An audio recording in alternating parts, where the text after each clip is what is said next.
Olá pessoal, estamos de volta com Você com Dinheiro de hoje, seu programa sobre investimentos, fundos de investimento e que traz para você, aqui telespectador da BMC News, todas as informações que circulam nos corredores da Faria Lima e antes ficavam escondidos. Bom, agora nós, como vocês sabem, nós trazemos aqui ao programa sempre as melhores cabeças do mercado financeiro para bater esse papo com vocês. E hoje nós estamos aqui com um participante muito especial que nós estamos há um tempo tentando trazer para fazer esse bate-papo com vocês.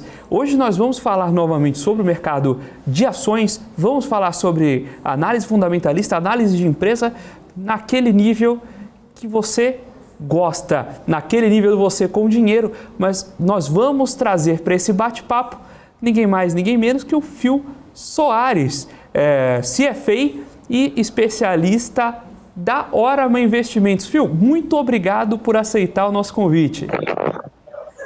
Olá, tudo bem? Boa tarde, prazer estar aqui com você. Phil, a gente tem aqui a tradição no programa de, especialmente, começar com aquela pergunta agradável, aquela pergunta difícil, né? Então, nós estamos aqui para jogar as perguntas complicadas. Aí fica a cargo do nosso convidado ajudar a destrinchar um pouco desse mercado para a nossa audiência. Phil, me fala uma coisa. Essa pergunta eu estou fazendo para bastante gente que está falando de renda variável. Então eu queria começar por ela com você. A gente está com o Selic, provavelmente vai fechar mais uma vez a 13,75. E a 13,75 de Selic, por que eu investiria em ações? Realmente está um cenário bem difícil aí da gente justificar o investimento, né? Mas também a gente teve uma queda muito grande nos preços das ações, muito em função disso, né? Então uma coisa leva a outra. Então, quando a gente estava lá com o juro na casa dos 2, 3, 4, 5, 6, 7%, o múltiplo estava tudo na casa de 20 para cima, né? Independentemente da empresa, a gente já consegue encontrar múltiplo de 10 vezes, 7 vezes com alguma tranquilidade. Principais empresas aí que a gente tem na bolsa negociando a múltiplo bem descontado, né? Bem abaixo do que o que é tradicional. E assim, é uma questão de preço, né? Então você tem o custo de oportunidade do dinheiro, né? Que é o CDI aí, né? O juro básico, enfim, toda a renda fixa em geral ficando mais atrativa, né? E em paralelo também com a queda da bolsa que a gente teve aí ao longo desse último ano, também a bolsa ficando mais atrativa. Então as coisas estão andando em paralelo. O que a gente tem hoje na Bolsa, na minha opinião, acho que a questão do juros já está bem no preço, né? A gente tem a questão da perspectiva econômica mesmo sendo um fator mais preponderante, a perspectiva de desempenho das empresas em si, né? Tornando menos previsível, né, o cenário aí, mais difícil você fazer uma conta que seja razoável e confiável nesse contexto. A gente aqui na Orama estamos falando bastante de empresas que têm menos exposição à atividade econômica Brasil, né? Então, commodities aí seria o maior exemplo, né? Estamos com bastante de olho em commodities, né? Seja Minerva, papel celulose, talvez Suzano, Klabin, Vale a gente gosta bastante. Então, empresas que têm seu rendimento aí descorrelacionado com a atividade econômica Brasil é o que a gente tem privilegiado aqui nas nossas recomendações. São empresas mais estáveis, mas enfim, quando você pega a rentabilidade dessas empresas, né, e se lembrando que é uma rentabilidade real, uma rentabilidade que consegue repassar a inflação da grande maioria das empresas, aí, a gente tem uma capacidade de repasse da inflação muito grande. Então, acho que mudou muito a atratividade do investimento, mas também mudou o preço dele. Então, estamos muito parecidos aí com a nossa posição em geral, né, de alocação em geral. Lógico que na transição a gente reduziu bastante, mas agora estamos aí parecidos. Nesse sentido, deixa eu aprofundar um pouquinho, apertar um pouquinho essa parte final da resposta.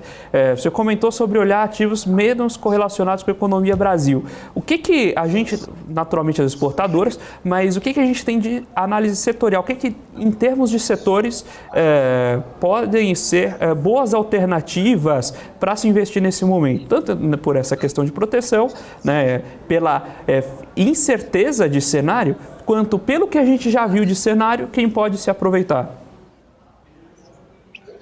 Assim, como eu tinha mencionado, né, commodity é um candidato aí bem lógico, não por ser produtora de commodity, mas por ser exportadora, né? Então, o mercado consumidor sendo gringo, né, a demanda sendo lá fora do exterior, ou mesmo que a demanda seja interna, o preço sendo lastreado em um ativo que é lá de fora. Então, falando, por exemplo, do aço, a gente vai ver aqui, principais siderúrgica brasileira, não tem grandes exportações, tem muita atividade de venda interna, mas ela tem capacidade de repasse porque o que está lastreando o preço do produto que ela está vendendo é o preço do aço em China, enfim, mercado exterior.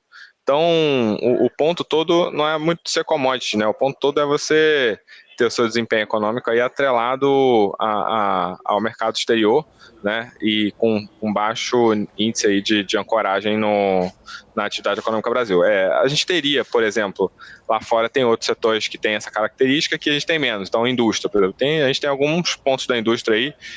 WEG, por exemplo, é um caso de uma empresa que tem mais da metade da sua venda feita para mercado exportador. Então, é uma indústria que se enquadra aí nesse cenário. Embraer também é uma indústria que tem um mercado mundial bastante líquido, né, para o seu produto e que consegue colocar seu produto sem ter uma ancoragem muito grande de atividade econômica Brasil. Então, o mais importante aí na nossa cabeça é a mesma lógica econômica do negócio. Assim. E quando a gente fala pouco correlacionado, primeiro a gente está falando de, né, a primeira coisa que vem aqui em mente são empresas que têm a sua venda feita lá fora. A segunda coisa que vem em mente são empresas que, por mais que elas estejam inseridas na atividade econômica Brasil, o resultado delas não depende disso, né? Então, o exemplo que é mais pronunciado aqui, né, especialmente para pessoa física, é o exemplo da transmissora, né?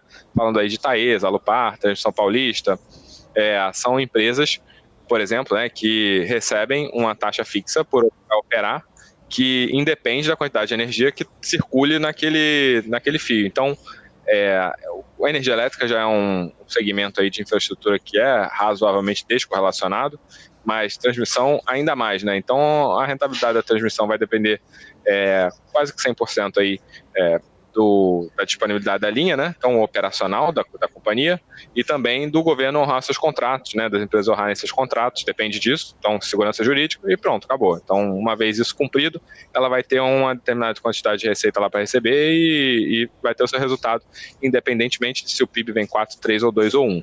Então, a energia elétrica, saneamento e utilities em geral são bons exemplos aí de empresas que não tem a sua rentabilidade muito atrelada, né, à atividade econômica do Brasil. É claro que a rentabilidade vai ser mais baixa que o resto das empresas em geral, né, por tudo que tem menos risco em geral também tem menos retorno, mas o investidor está também menos sujeito à volatilidade, enfim. A gente aqui vê muito pessoa física, então pessoa física é um investidor que é muito emotivo, né, muito sensível à volatilidade. A gente gosta de sempre ancorar um pouquinho o investimento para ativos mais seguros, né?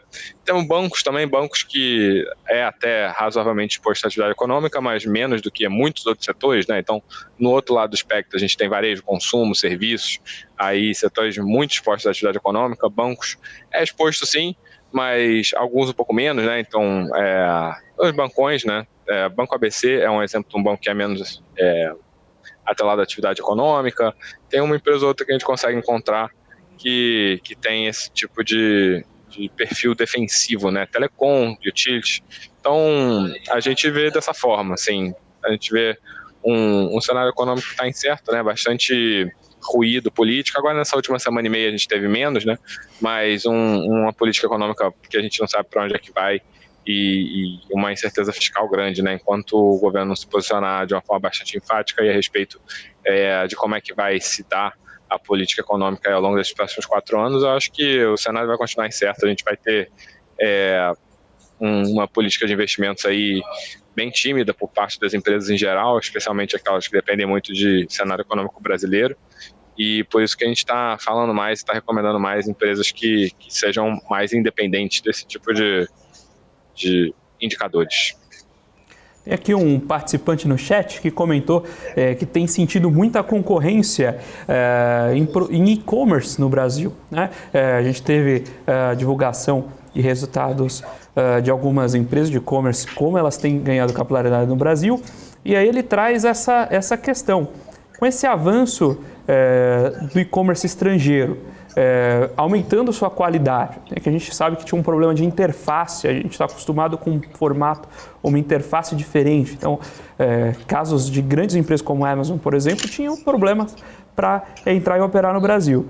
Agora, diante desse cenário, vocês enxergam um cenário, vocês enxergam um futuro menos promissor para as empresas de e-commerce que eram mais otimistas há 2 anos, lá na pandemia? Estava conversando com o pessoal de fundo imobiliário ontem, né, aquele up dos fundos de logística. Agora, trazendo para o contexto de ações, a gente tinha um contexto muito favorável ao e-commerce há 2 anos, mas hoje, com essa entrada dos estrangeiros, o cenário muda? Olha, a gente teve muito barulho, né, em relação aos estrangeiros. Tem a Amazon que já está aqui há muito tempo, né, e você teve também a Shein e a Shopee entrando, que fizeram um grande barulho e cresceram bastante, mas por mais que elas tenham crescido proporcionalmente ao que elas eram bastante, em termos de tamanho de mercado ainda ocupam uma fração muito pequena, né? O mercado de varejo, falando de e-commerce, né, mas hoje a gente tem aí as maiores do e-commerce, quase todas também com a representação muito grande no varejo físico. Então, falando aí das 4, né? Então a gente tem a Americanas, está passando por um período de enfraquecimento aí muito grande. Temos a Via e a Magalu, que são grandes potências aí no digital e no físico também, e o Mercado Livre. Então essas 4 aí tem a maior parte do mercado online hoje que a gente está discutindo aqui.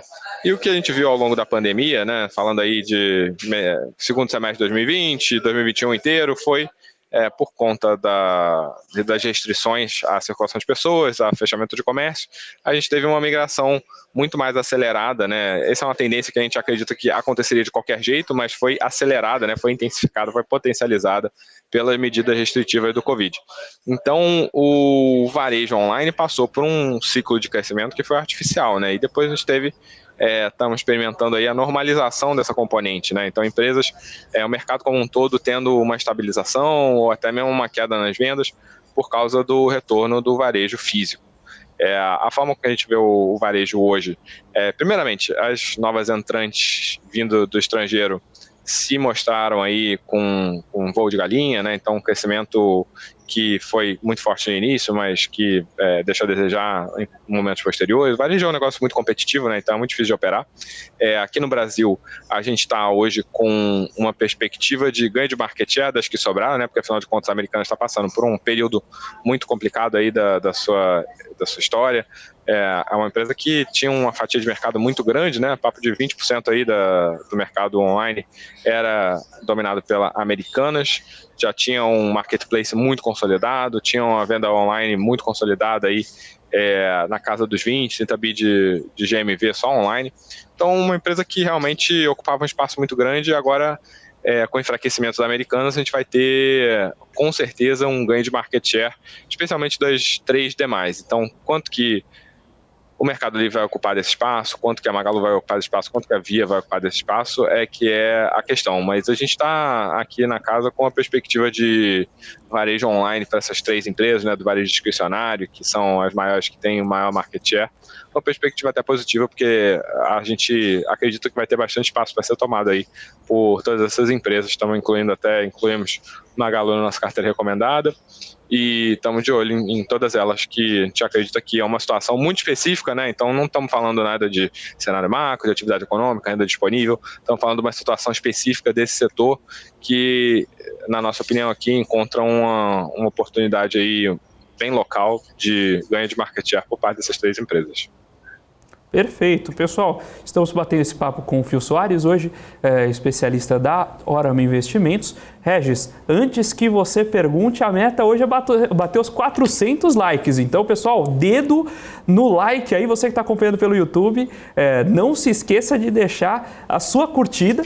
E se você está chegando agora, ainda não conhecia o canal da BMC News, não conhecia o Você com Dinheiro, faça a sua inscrição para não perder mais nenhum Você com Dinheiro. Phil, eu queria trazer algumas perguntas também um pouco de ordem de processo da seleção de ações, e uma coisa que até fica bastante em voga, né, com as tormentas que a gente teve no mercado mais recentemente. Você bem comentou que, felizmente, saímos um pouco da pauta política, mas não por pelo mar de calmarias, né? Mas porque o mercado de capitais criou suas próprias tormentas, né? Então a gente teve esses ajustes de Americanas e hoje uma questão caminha para ser muito menor, caminha para se mostrar apenas uma marolinha, que era a questão da Ambev. Mas o ponto é que fica essa desconfiança no ar.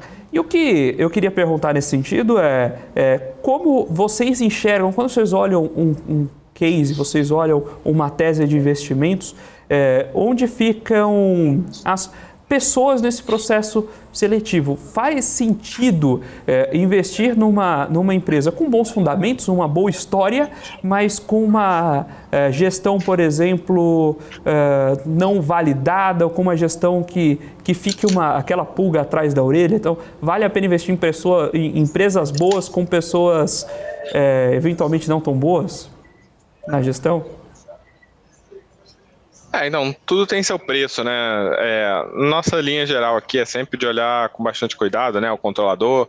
E isso é um trabalho que normalmente você tem que fazer uma vez só, né? Então, é um trabalho que a gente costuma fazer de uma forma bem feita. A gente conhece todas as empresas da Bolsa já tem um relacionamento mais de conhecimento, né? Com as empresas que já estão listadas. Então, e esse que é a dificuldade do IPO, por exemplo. O IPO que é uma empresa que está vindo de um mercado privado, que a gente geralmente tem um conhecimento limitado, né, em relação ao que está acontecendo lá dentro e como é que deveria ser o pricing, o que esperar dessa gestão, né? Então, salvo algumas exceções, em geral o IPO é um caso mais difícil de analisar esse aspecto.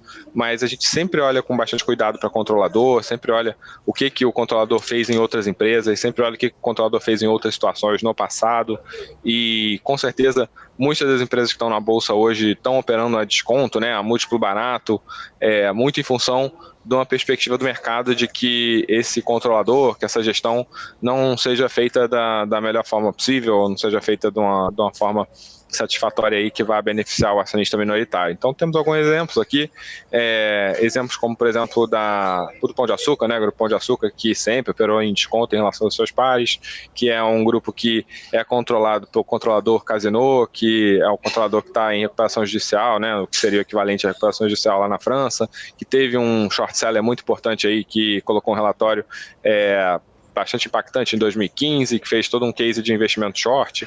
Então, esse e outros exemplos a gente tem na Bolsa, bastante exemplos de empresas que têm uma governança corporativa que é muito questionada, né, na mídia, é muito questionada pelo próprio mercado e acabam operando a múltiplo mais baixo por causa disso.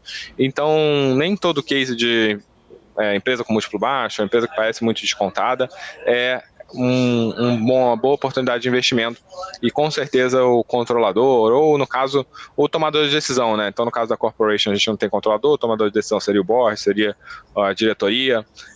Com certeza a gente recomenda muito olhar de perto o que está acontecendo ali, e é um trabalho, né, que o benefício desse trabalho é que você geralmente tem que fazer ele poucas vezes, faz uma vez e as pessoas que vão estar lá geralmente são pessoas que se mantêm lá naquela posição por muitos anos e a lógica de funcionamento da corporação se mantém. Então, é um trabalho que, na nossa concepção, dá bastante resultado do ponto de vista de alocação de capital.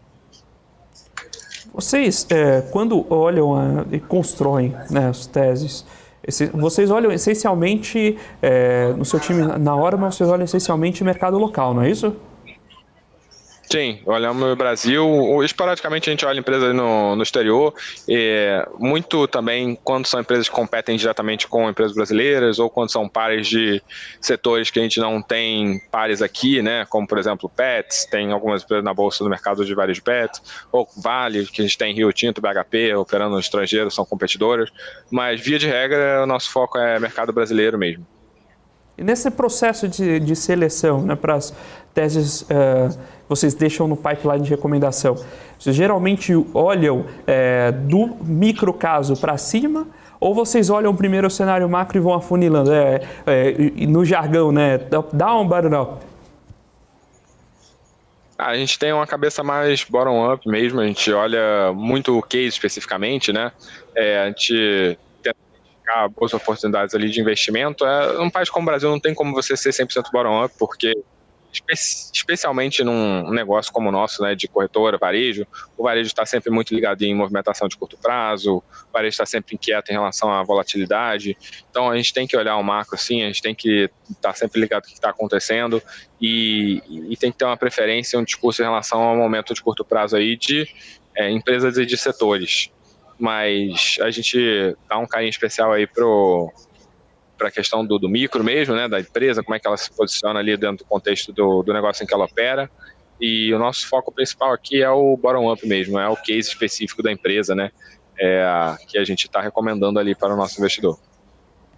Muito bem, pessoal. Hoje nós estamos aqui com o Phil Soares, especialista da Orama Investimentos, batendo um papo sobre o processo de seleção de ações, mercado de renda variável. Então deixe sua pergunta, deixe seu like, faça sua participação, aproveite para extrair um pouco do conhecimento do Phil. Agora nós vamos para um pequeno intervalo e daqui a pouquinho a gente volta com o segundo bloco do Você com o Dinheiro de hoje. Até lá!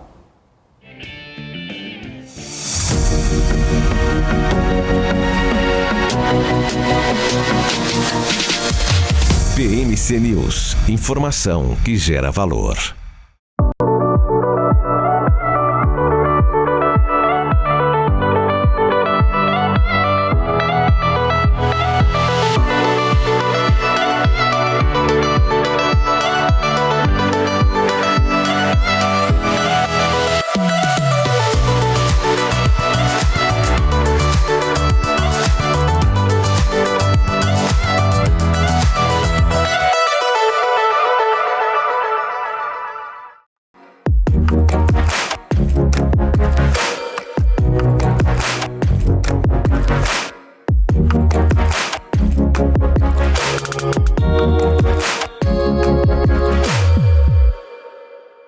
Você está cansado da mesmice? Negociando em plataformas com ferramentas desatualizadas? Falta variedade e funcionalidade? Aproveite nossa grande seleção de ferramentas de trade. Baixas taxas de negociação, suporte em português 24 horas por dia, com mais de 200 criptomoedas disponíveis para trade e a facilidade de depósitos com Pix. Aproveite o futuro agora. Bybit. Abra sua conta hoje mesmo. Bybit.com.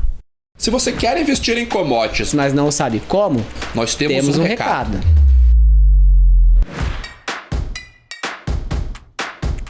Estão abertas as pré-inscrições para o Commodities, uma imersão para investidores. Nos dias 4, 5 e 7 de fevereiro, em um treinamento presencial e online, com vagas limitadas, aprenda comigo, Ale Delara, e com o Vicente Zotti, como operar contratos futuros, derivativos e exposição internacional nos maiores mercados do mundo. Um intensivo para investidores iniciantes ou profissionais, analistas, gestores de produtos financeiros e profissionais que atuam em commodities. Diversifique a carteira, crie estratégias, entenda tudo sobre negociações, contratos futuros, cotações e vencimentos. Quer saber mais? É só clicar no link ou escanear o QR Code que está aparecendo na sua tela.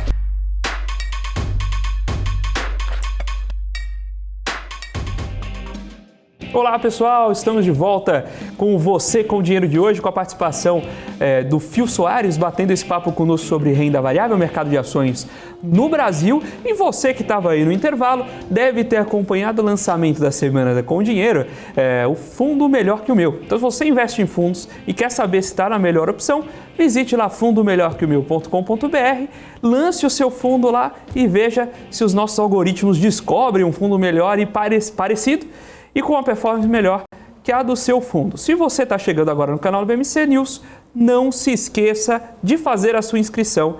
Não se esqueça de deixar o seu like no vídeo, ele é muito importante para nós. Phil, estamos voltando aqui para o segundo bloco desse bate-papo. E a gente estava conversando sobre a estrutura do processo de seleção, né? E vocês trouxeram essa abordagem mais caso a caso para depois olhar o todo. O que é bola preta para vocês? Então, o que vocês estão estudando caso vocês chegam nesse ponto, a empresa está fora do baralho? Tem algum indicador que é bola preta? Não, por exemplo, vou dar um exemplo aqui. eu pessoalmente, eu sou um reles professor, né? Mas eu não gosto de investir em empresa com passivo a descoberto. Se eu olho no filtro, tem passivo a descoberto, eu pulo fora. Vocês têm alguma bolinha preta desse jeito? É muito difícil a gente ter alguma coisa que sozinha vá fazer com que a gente não olhe a empresa em geral, assim. Tem empresas que a gente coloca um sarrafo muito mais alto, né? Então, naquele caso que a gente estava discutindo agora no primeiro bloco, que é o caso de governança corporativa ruim, um acionista controlador que já vem a ter feito atitudes, né, que prejudicaram o minoritário, que, enfim, M&As mal feitos, ou então algum sinal de empire building, é um fator que a gente leva bastante em consideração. Outro fator que a gente leva em consideração são negócios ingratos, né? Aí eu posso destacar com louvor aqui companhias aéreas, né? Um negócio muito difícil de operar, um negócio muito difícil de dar lucro.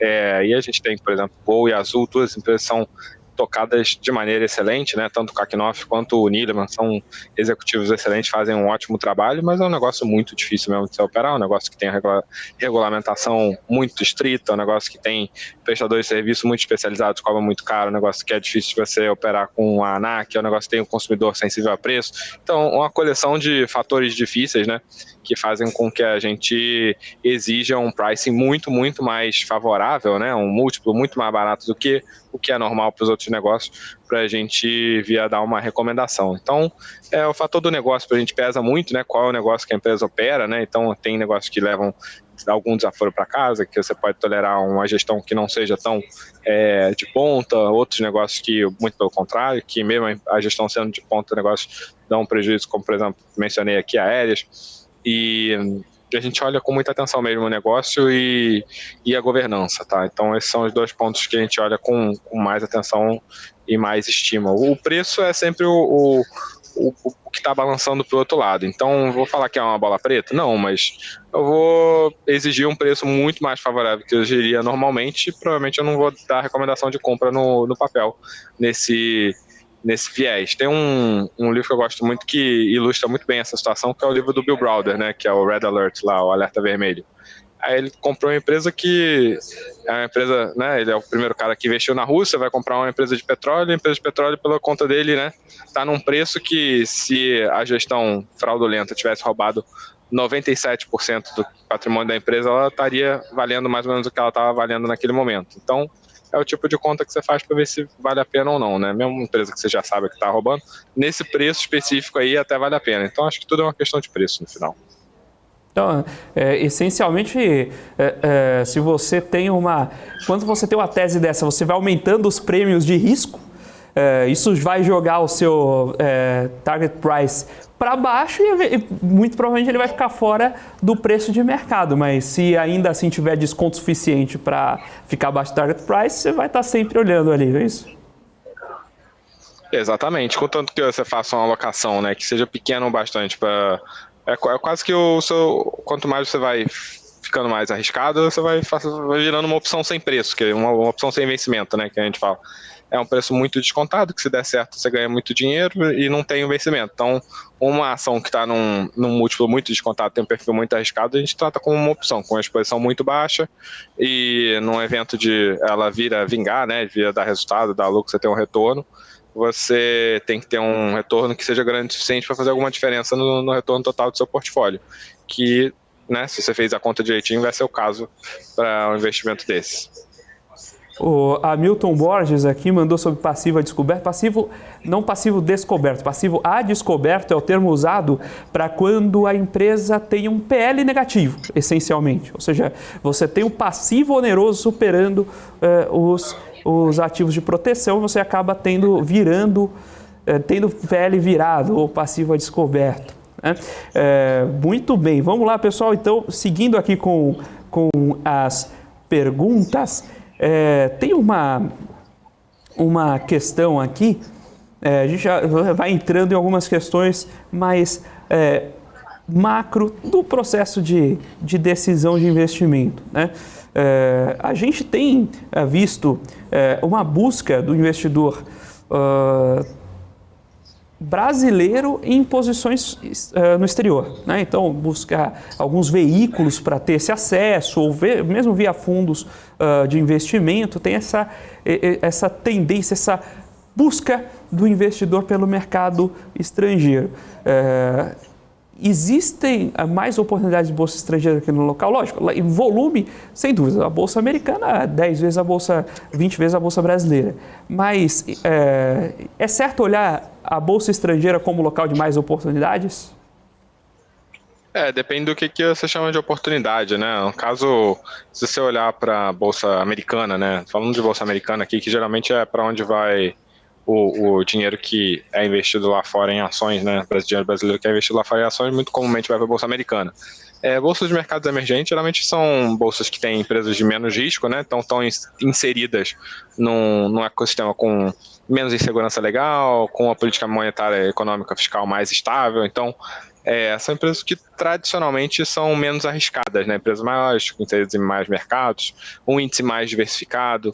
Então, assim, tem muito mais opção de investimento. Mas se você está buscando rentabilidade, a nossa perspectiva, pelo menos da forma como o mercado se insere hoje, a nossa perspectiva é de que existem mais oportunidades no mercado brasileiro do que no mercado americano.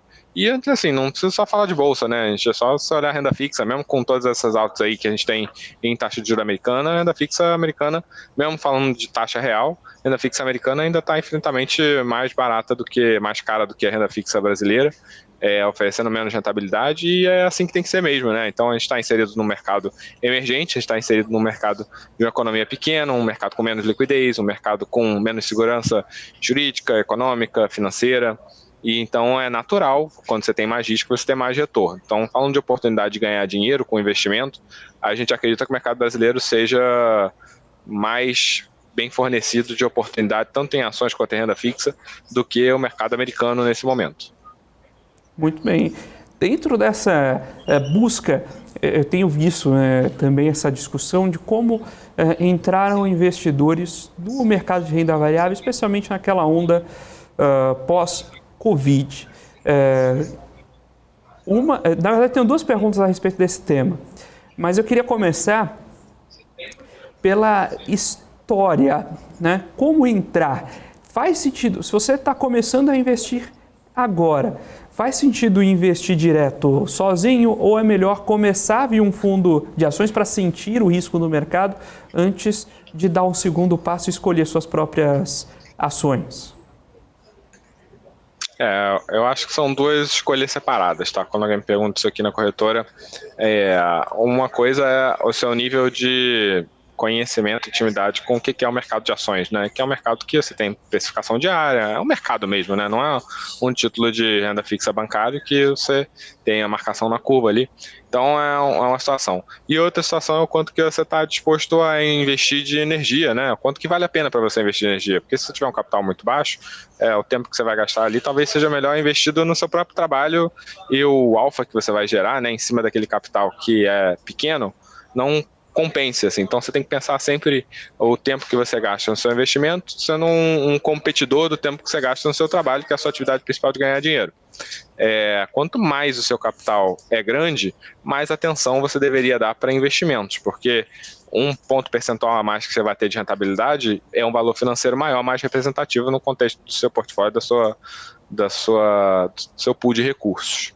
Então, uma vez que você decide, eu quero investir pouco tempo da minha vida em mercado financeiro, em rentabilidade, em investimentos, ou eu quero investir muito, você vai ter uma decisão diferenciada. Então, se você quiser investir pouco tempo, a nossa recomendação são fundos de investimento mesmo, porque se você for montar uma carteira, você tem que ficar olhando quanto é que está o papel, você tem que rebalancear com alguma periodicidade, você tem que saber se mudou o fundamento para um número de empresas, né? A gente recomenda fundos de investimento para quem não esteja inclinado a investir algum tempo ali para entender o que está acontecendo e para fazer a escolha dos ativos. Mas para quem tem interesse pelo mercado, né, a gente recomenda que entre diretamente comprando ações na bolsa. Então, Existem algumas medidas, né, que você faz para mitigar o risco, para reduzir a volatilidade, porque afinal de contas tem uma parte emocional que é muito importante. Então, se você colocou lá o dinheiro, você viu o seu patrimônio, né, sendo marcado no mercado para baixo em 10%, 20%, 30%, vai ter uma reação emocional, é patrimônio seu, é tido como uma perda dentro do seu emocional. Então, a gente recomenda sempre que o investidor entre no início, né, com um capital limitado, né, então com pouco dinheiro. Recomenda também que entre em ações de empresas que são menos voláteis, com uma estabilidade maior no seu preço, né, para você ir botando o pé na água gradualmente e entendendo como é que funciona. O investidor que, por um acaso, resolva investir em empresas muito voláteis, ou que entre muito pesado, ou que já resolva investir através de opções, que tem um perfil mais especulativo, que comece a tratar os investimentos em renda variável como se fosse alguma coisa parecida com uma casa de apostas, né? Uma fonte de retorno de curto prazo. Então, isso são pontos de atenção que o investidor tem que ter para tratar o mercado financeiro da forma com que ele deveria ser tratado, né? Que é um mecanismo de alocação de recursos em que você tem a sua rentabilidade, mas que você também não é uma casa de apostas que você vai ficar lá para ter ganhos rápidos do dia para a noite. Então, a questão do psicológico é importante, da forma que você encara o mercado, e essa distinção, né, colocar fundos ou colocar no mercado acionário diretamente, né, construindo uma carteira, a nossa opinião tem que ser feita baseada no quanto que o investidor está disposto a se esforçar, né, a entender por conta própria o que está acontecendo ali. Muito bem, hoje estamos com o Phil Soares, da Orama Investimentos, batendo um papo sobre renda variável, ações, decisões de investimento, sempre para você, telespectador da BMC News. Nós estamos aqui acompanhando o chat. Helder, eu só vou fazer a sua pergunta se a gente bater os 400 likes. Se não bater os 400 likes, não faça a pergunta do Helder. João, fique tranquilo, a gente fala o nome de todo mundo aqui, não se preocupe. O Regis, e eu vou falar o nome do Regis também. Regis, um abraço aí para você e para o pessoal também do Nordeste. Pessoal, agora nós vamos para o segundo intervalo e daqui a pouquinho a gente volta com o terceiro e último bloco do Você com Dinheiro de hoje.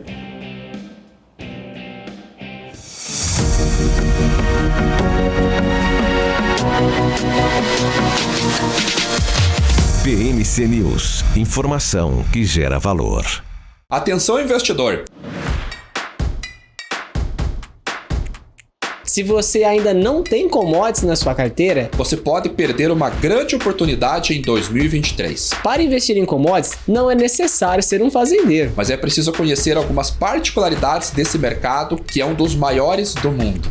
Por isso, nos dias 4, 5 e 7 de fevereiro, Eu e o Vicente Zotti vamos ensinar tudo que vivenciamos nesses anos sobre investir em commodities no mercado financeiro. por ser um treinamento com acompanhamento presencial e online, As vagas são limitadas. serão 20 horas de conteúdo e um intensivão que vai acontecer Na sede da BMC News, em São Paulo. Para saber mais, é só clicar no link. ou escanear o QR Code que está aparecendo na sua tela.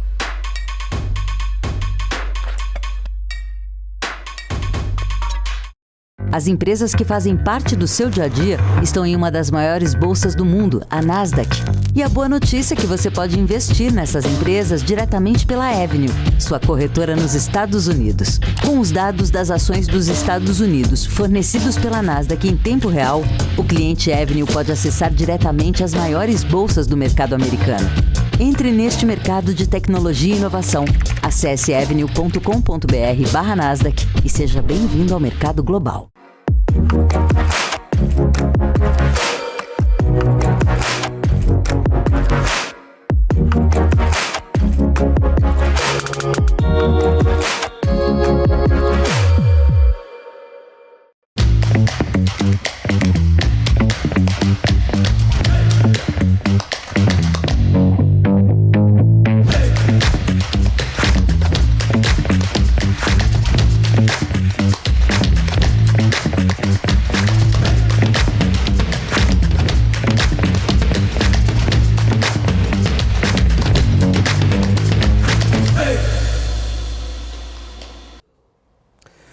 pessoal, estamos de volta para o terceiro e último bloco do Você com Dinheiro de hoje, com a participação de Fio Soares, da Orama Investimentos, batendo esse papo sobre ações, sobre renda variável, processo decisório desse mercado e, naturalmente, a entrada nesse mercado também. Como diria ali o Éder, amassa o like, pessoal. Faltam só 29 likes para a gente bater os 400 e fazer a tão esperada pergunta pro Fio. E o pessoal da Cerveja Glacial aqui também deve estar esperando por esse momento. Vamos lá. Fio Soares, deixa eu te fazer uma outra pergunta relacionada com o ingresso do investidor em renda variável também. Que é esse investidor que entrou na Bolsa nos últimos 3 ou 4 anos, tem um perfil diferente do investidor que já estava? Ele veio com uma expectativa, com uma carga de conhecimento diferente? Como é o perfil desse investidor que entrou nos últimos anos na Bolsa? Felipe, a gente tem tradicionalmente na Bolsa investidor entrando em ciclos, né? Especificamente quando a gente tem a taxa de juros baixa por 1, 2, 3, 4 anos, o investidor ele vai ficando descontente com a rentabilidade que ele está tendo na renda fixa e vai migrando para a renda variável. Uma vez que ele entra para a renda variável, né? Então a gente tem novos entrantes, a gente tem investidores aumentando a alocação em renda variável por causa de custo de oportunidade, né? Então o mercado começa a oferecer muitas oportunidades, né, de alta, a gente começa já no final do ciclo, né? Então você já está há 2, 3 anos tendo altas muito expressivas e aí você tem cada ano que passa altas mais expressivas, ciclos de 2, 3, 4 anos. A gente viu isso acontecer lá em 2005, 6, 7, né, 8. Vimos isso acontecer também agora em 2017 já começou, a gente já teve alta, né? 17, 8, 19, 20 também tivemos alta, né? Interrompida pelo Covid ali no meio do caminho, mas voltou para os patamares. 21 tivemos alta e agora um retorno à situação anterior. Então você tem sim muitos novos entrantes e o novo entrante ele nem sempre sabe o que ele está fazendo, né, de uma forma assim completa e nem tem a intimidade com o que ele deveria esperar da bolsa, da marcação mercado. Então a gente vê muita gente que entra tarde na bolsa, né, dentro do contexto do ciclo de mercado e acaba comprando ativos caros sem ter uma preocupação com preço, com múltiplo e acaba tendo perdas bem grandes aí na marcação mercado dos seus títulos, das suas ações. Muitas pessoas ficam como se fossem assim, traumatizadas e resolvem sair do mercado. É um ciclo de aprendizado, né? E alguns permanecem e por isso que a gente gosta bastante que o investidor entre com pouco e fique algum tempo aí operando com poucos recursos, né? Porque aí uma vez que você perde, você pode até perder muito proporcionalmente, mas se o seu proporcionalmente for em cima de uma base que é pequena, você perde pouco dinheiro e aí você usa aquilo, né? Aquilo que serve de aprendizado, é um aprendizado relativamente barato para você continuar no mercado. E aí quando você estiver realmente entendendo o que está acontecendo, né? Não confiante, mas entendendo o que está acontecendo, aí você pode aumentar a sua alocação e aí você vai ter a capacidade, né, de ter certeza do que você está fazendo, e mesmo se você vir seu patrimônio cair 5, 10, 15% da marcação ao mercado, você pode se manter aí tendo a sua estratégia de investimento sem fazer grandes alocações, grandes mudanças que podem te acarretar um prejuízo maior ainda. Você comentou sobre o benefício de começar pequeno. Acho que essa é uma das melhores dicas que a gente pode dar, porque tem coisa que por mais você leia, estude, você não vai aprender. E a primeira coisa delas é quanto você aguenta olhar o preço da sua ação caindo na tela. Então, estratégia de stop. Eu estava dando uma aula e o aluno comentava, olha, professor, eu montei uma carteira de investimentos, só que minha regra de investimentos recomendava que eu deixasse a minha carteira com apenas 3 papéis em determinado ano. Eu posso fazer isso de verdade? Eu falo, olha, eu acho que é excelente para você testar a técnica, mas eu duvido que você tenha coragem de fazer isso na sua vida real, né? E tem coisas que a gente só sabe depois que sente, né? Então, começar pequeno é uma dica muito importante. Eu queria provocar quais outras dicas você pode deixar para quem está começando a investir em ações, está entrando agora no mercado, quais dicas você pode deixar para que o erro seja menor no começo, especialmente? Bem, acho que depende muito do que você caracteriza como erro, né? Então, tem que ter uma percepção, né, um entendimento do que você está fazendo ali, tanto em termos de filosofia quanto em termos de técnicos mesmo. Então, filosofia quer dizer o quê? Assim, se você coloca o seu dinheiro no investimento e ele tem uma valorização muito grande, você tem que ter uma noção de que aquele racional que você traçou, né, para o seu investimento antes de você investir foi o que de fato acarretou essa alta. Então, no mercado de alta, por exemplo, que a gente tem um ciclo de baixa de juros, a gente está com todos os papéis subindo. Então, todo mundo, né, vamos dizer assim, acaba se achando gênio porque coloca o papel num determinado ativo, mas está tudo subindo. Assim, não é que a pessoa teve um case de investimento que foi maravilhoso. Você acertou o timing do ciclo ali de mercado. E isso é um perigo, porque se você ganha uma vez, que duas acha vezes, que é um três gênio vezes... depois disso, né? Gestor profissional. Essa questão é muito delicada, porque isso atinge tanto o investidor individual, né, o investidor pessoa física, quanto o investidor gestor profissional, porque no final é todo mundo humano, né, todo mundo movido a sentimentos, e esse é um aspecto muito, muito interessante do investimento, né, que por mais que você tenha a lógica toda pronta e você tenha a capacidade de tomar decisões, muitas vezes, né, a sua decisão não é levada pelos argumentos, você usa eles para justificar um negócio que você já queria fazer baseado em fatores emocionais. Então, lidar com o seu emocional dentro do contexto de investimentos é muito importante e é crucial. Tem um livro que eu gosto bastante, né, que é aquele Daniel Kahneman, né, que é o cara que é o psicólogo, mas ganhou o livro Nobel de Economia, e é o livro, né, da pesquisa dele, da história dele sobre o papel da intuição, o papel dos vieses comportamentais, que ele chama, né? Então, são decisões que a gente toma levado por emoção, que a gente acha que não foi por emoção. Então, se você perguntar, você comprou isso por causa disso? Você vai falar sim, mas a causa real não foi aquilo. Então, é um livro muito bom, um livro grande, mas que eu gosto bastante. É um livro que é de fácil leitura, e é um livro que fala sobre exatamente esse assunto, vieses comportamentais, né? Então é um livro que eu recomendo para todo mundo que vai querer investir em ações. É um livro sobre comportamento, sobre psicologia, então não é um negócio que vai ser útil somente no contexto de investimentos, e ajuda você a entender muito das decisões e evitar de tomar decisões erradas no contexto de investimentos, que é um contexto que você é muito mais emocional do que você acha que é. Então, no final das contas, a emoção vai ser um negócio que vai te fazer errar muito dentro desse viés aí de investimentos, e é um negócio que você tem que estar sempre numa rédea muito curta, assim, com muita humildade, entender que você não sabe, muitas vezes tem alguma coisa ali que você não sabe que está acontecendo, e não achar, né, que tal de achar que é gênio nem sempre é uma boa ideia dentro do contexto de investimentos. Exatamente, rápido e devagar, duas formas de pensar, um dos principais fundamentos do que depois veio a ser considerado finanças comportamentais, né? Vindo da Behavior Finance, vindo da economia comportamental.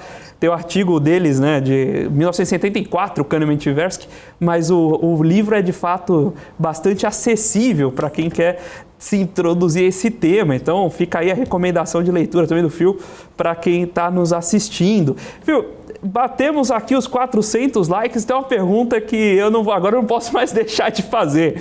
Pessoal, hoje o tema do dia, né, surgiu esse alvoroço em torno das discussões contábeis da Ambev, né, seria a terceira empresa do grupo a ter algum tipo de complicação como essa, só que o problema da Ambev aqui no Brasil é outro. A gente tem uma concentração de mercado importante, cerca de 70%, 80% do mercado de cervejas tá na mão da Ambev. Como é que fica a cervejinha se a Ambev tiver problemas, Phil? Não sei nem se é a terceira, né? Ou se já é. Tem o que? Tem a ALL, tem o Kraft Heinz. Bem lembrado, acho que é mais a quarta já. Sim. É verdade. Mas olha só, é uma empresa que, assim, o tamanho, a gente teve aí alguns disclaimers, né, em relação àquele número que foi colocado. A manchete chama muita atenção, mas o conteúdo do que estava lá, né, não é tão revelador assim, tão pesado quanto a manchete parece, né? E colocar em contexto também, né? Porque nas Americanas a gente acabou vendo ali um rombo que se mostrou no final na casa dos 20 bilhões de reais, uma empresa que tem 11 bi de valor de mercado, tinha 11 bi de valor de mercado antes do escândalo, né? É uma empresa que vende 50 bi de mercadoria, né, própria de terceiros aí dentro de um ano. Então, 20 bi é muito material dentro do contexto dessa empresa, mas se você falar assim, mesmo que você pegue o número errado como ele estava, dessa notícia aí da Ambev, estamos falando de 30 bilhões, que é um número que já está extremamente sobreavaliado, né, conforme você mesmo no programa anterior foi conversado aqui na BMC. Mesmo se você pegar esse número, a Ambev é uma empresa de mais de 200 bilhões de mercado, tem fatia de 4% do Ibov. Então a Ambev é uma das maiores empresas do país, então se botar em contexto da Ambev, a gente não tem nenhum tipo de ameaça à continuidade da Ambev como empresa, mesmo se isso tudo aí fosse tomado a valor de face e fosse acontecer. A questão da concentração de mercado é uma outra, né? Mas a concentração de mercado na Ambev já foi muito mais relevante do que é hoje, pelo menos na minha opinião, conforme eu vejo o mercado, né? Hoje a Ambev tem uma competição muito mais ferrenha do que tinha há 10, 15 anos, quando ela foi incorporada, né? Quando você teve, acho que a pedra fundamental aí da incorporação da Ambev foi a compra da Antártica pela Skol, né? E pela Brahma, desculpa. E ali foi feita a pedra fundamental da Ambev. E nesse meio período aí, nesse meio tempo, você teve primeiro o enfraquecimento da cerveja como produto, né, em detrimento de outras bebidas, de vinho, de destilados, que são competidores importantes. Você teve também o advento de uma competição bem mais robusta, né? Então, primeiramente, um universo de micro cervejarias que apelam para nicho, que tem um ticket mais alto e que é muito difícil da Ambev combater, porque você compra 100, você ganha 1% de market share, então é um negócio que dá um trabalho muito grande e não tem um resultado assim tão grande dentro do contexto de fatia de mercado. E você tem competidores como Itaipava, Heineken, né? Enfraquecimento de alguns competidores que acabaram morrendo e dando espaço para outros que se mostraram bem mais robustos, né? A Heineken sendo aí o exemplo principal dessa dinâmica.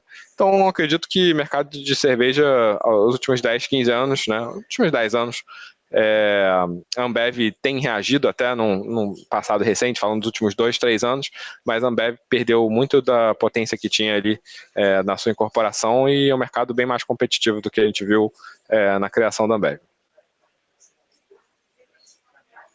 Última explicação foi a essência da ideia do programa, de trazer, sim, os temas de mercado, trazer essa leveza, mas sempre com fundamento, sempre com embasamento por trás, sempre com as melhores cabeças do mercado, trazendo essa discussão conosco. Fio, muito obrigado por aceitar o nosso convite, muito obrigado pela sua participação em nome da Oramo Investimentos.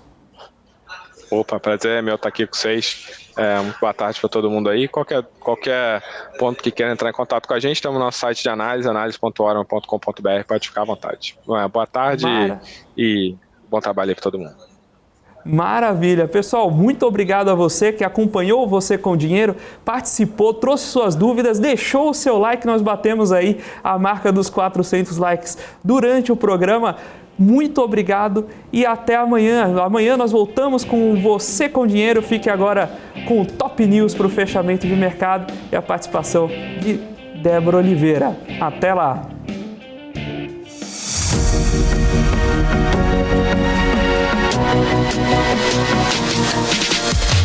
BMC News, informação que gera valor.